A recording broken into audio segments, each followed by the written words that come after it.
Hello, everyone. Welcome back. Welcome back here. We're doing one of my favorite parts of the workbook for students here, and that's the lessons 181 through 200, where Jesus and the Holy Spirit have us going through one day at a time and pinpointing a specific blockage that inflicts us so that we inflict upon ourselves, let's say, in life.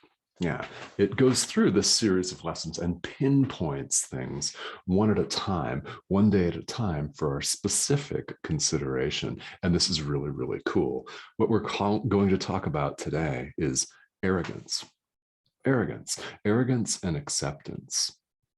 And we're going to talk at length about this here today because, as you might imagine, if you've gone through this before, you'll know that A Course in Miracles has a different definition, a different understanding of arrogance than one that we have in the world. Now, they both definitely apply to our experience for sure.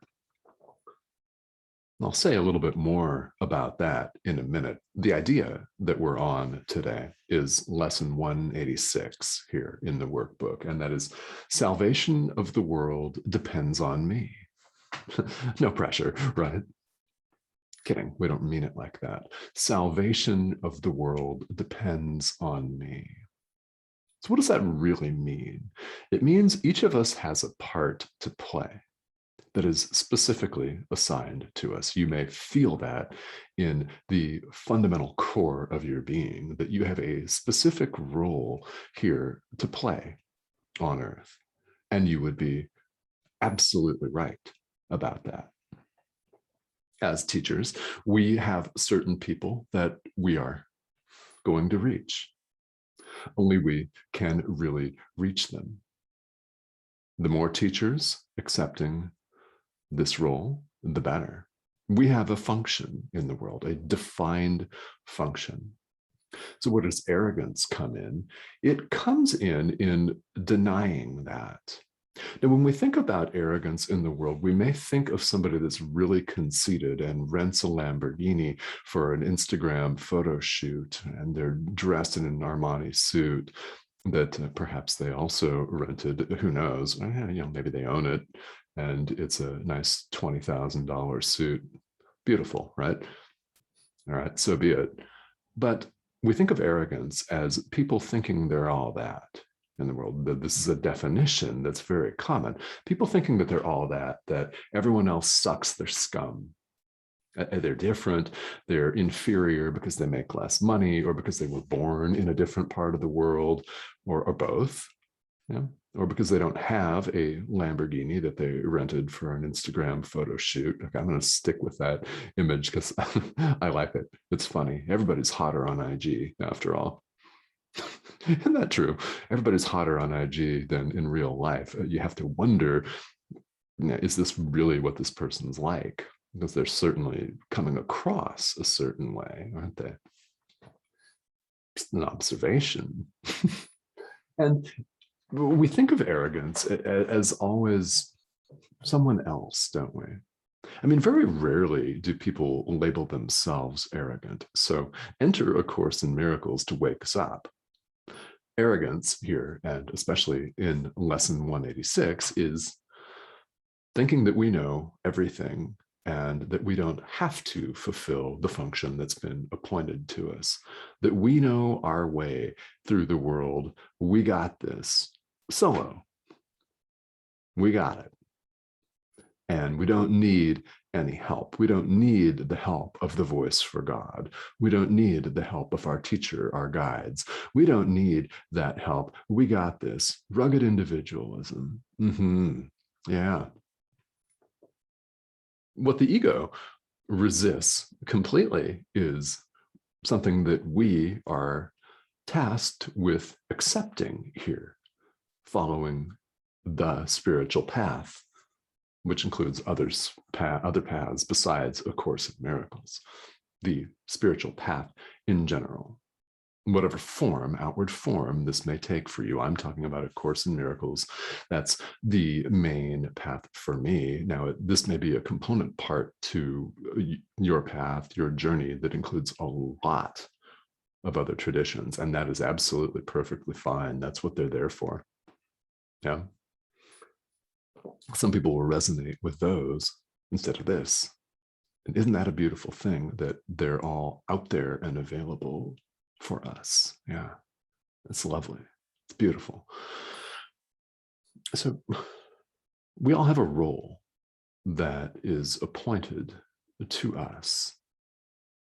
And one way of looking at the salvation of the world depending on us is that there are people out there that only you can reach. Your presentation of this material, whatever form, outward form that may take, is what's going to resonate and hit home with them.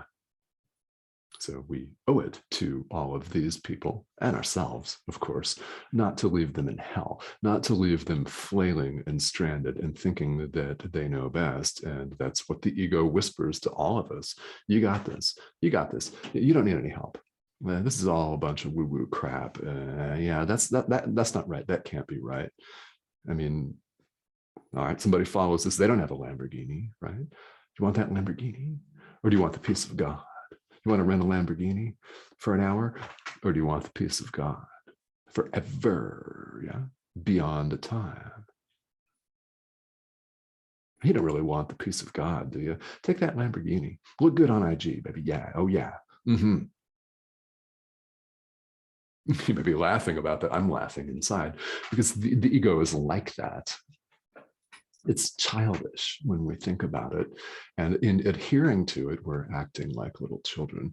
We're being instructed as to what our purpose on this earth is in this world, and we're ignoring it. We're choosing to ignore it. That, my friends, is arrogance. It's not allowing. It is being in a state of constant resistance to what our purpose and calling is. So no wonder we circulate on a hamster wheel. No wonder we're on a treadmill, so to speak. No wonder we continue to suffer. We may feel great for a little while, and then we feel awful. And peaks and valleys, up, down, again and again and again. That's what the ego delivers.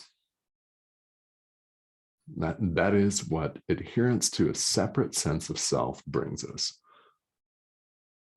Suffering, more suffering. Count on it. You don't have to believe a single word that I say. Of course, you don't have to believe anything that this course says.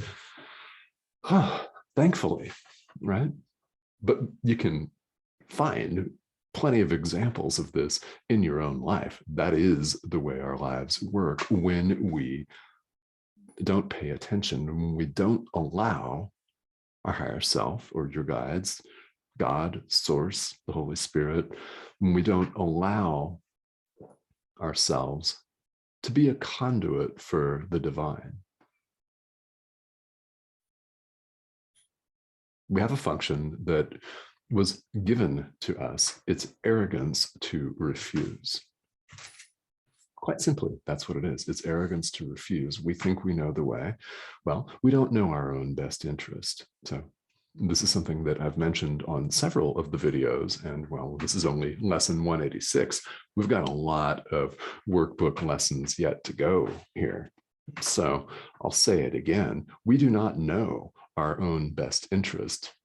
And the more quickly we accept that, the more quickly we can ask for help and get out of our own way, because what we're doing isn't working. Now, you may look good on Instagram, but is that bringing you constant and permanent happiness? Nothing against looking good on Instagram. I like to look good on Instagram. I mean, don't get me wrong, but again, we seek happiness outside of ourselves and it doesn't happen. We may get temporary relief. We might look good on Instagram. We might have a hot, sexy lover, and we might have a bunch of money for a while, maybe for a long while. But happiness is always an inside job. Again, here, the Course teaches us that what we're seeing, what we're hearing, tasting, touching, smelling, experiencing as the world, as we call it, is really going on inside of us. So every time someone makes us angry or upset, it's an opportunity for forgiveness. That is our own unconscious guilt coming to the surface for forgiveness and release. What's our function? Forgiveness. When someone acts out, as we've seen, it's a call for love, like a child issuing a cry for help for love. Either we're extending love or we're issuing a call for love. So again, the appropriate response, extend love, forgiveness, our function. That is our function in the world. It is arrogance to refuse it, and it's beautiful to accept it. So again, we see this is another way, yet another way of many, that spirituality is all about acceptance and allowing. And is this necessarily the easiest thing in the world to do? Well, no. No, because our ego conditioning can be so thick, and for most of us, it's very thick. It's very thick. It looks and feels like a solid brick wall. And we rightly ask, how are we going to get over that or through it or plow through it or dig under it or walk all the way around? These can seem daunting. This is why the workbook presents everything a day at a time, one lesson, one idea at a time for our contemplation and practice. Again, for our contemplation and practice, so that we can apply the idea and come to accept that we have a function to fulfill in this world, and the salvation of the world depends on our fulfilling that function. Because when we forgive someone else, we are forgiving ourselves. Same, because there is no separation of any kind. So it is, in fact, the ultimate arrogance to refuse the call, especially now that you've heard it. And you're watching my YouTube channel, so I know that you've heard it. Now, again, appearances can be many in the world, and A Course in Miracles is just one of many different spiritual traditions, just one of many options. So if you're in a place where you're looking, a number of people come to me from a place of having tried many different things. Some people even say, hey, I've tried everything in the spiritual marketplace. Nothing really seems to be working for me. That might be where you are, or it might be that you have found a tradition that really does work for you. And I invite you to roll with that. Many people have just that situation, and they find that the teachings of A Course in Miracles, in fact, supplement their experience. They lend credence, maybe some clarification to things that they already believe or they're already working on. And sometimes they shine a really, really bright light on it. So whatever the situation is, everyone is welcome to practice and study A Course in Miracles, because it is a self-study curriculum. And yes, you most definitely do go at your own pace. So it's not arrogance, in fact, to say that salvation of the world depends on me. It's the way it is. It's the way it is. Think of when you forgive and raise, let's put it in these terms, raise your vibration. Let's put it in that terminology here, because this is something that's understandable to a lot of people. Think about how that radiates. Yeah. Think about how you show up when you extend love, rather than withhold love, or rather than blame or issue threats or condemnation or fight back when someone says something nasty to you. For example, think about how differently the world is when you don't retaliate, when you forgive instead of throw another punch or a verbal jab. Yeah. Think about the energetic extension of that. It permeates everyone's experience. This is what all of this is all about. The more people that accept their function, when you accept your function, forgiveness, in the world, everyone benefits. And quite simply that. Everyone benefits. All right. So when we talk about coming full circle here on this lesson and definitions of arrogance, yes, the definition of arrogance of someone that thinks they're superior is certainly arrogance. And you don't even have to think that you're superior to everyone else to be arrogant, because if you think that you know best, that's arrogance. You don't. Our ego doesn't know anything. That's why it continues to recycle and recirculate guilt and fear. It doesn't know anything. How can we say it doesn't know anything? It doesn't exist. Nothing real can be threatened. Nothing unreal exists. Herein lies the peace of God. All right, everyone. Thank you for tuning in, and we'll see you again here on the next lesson.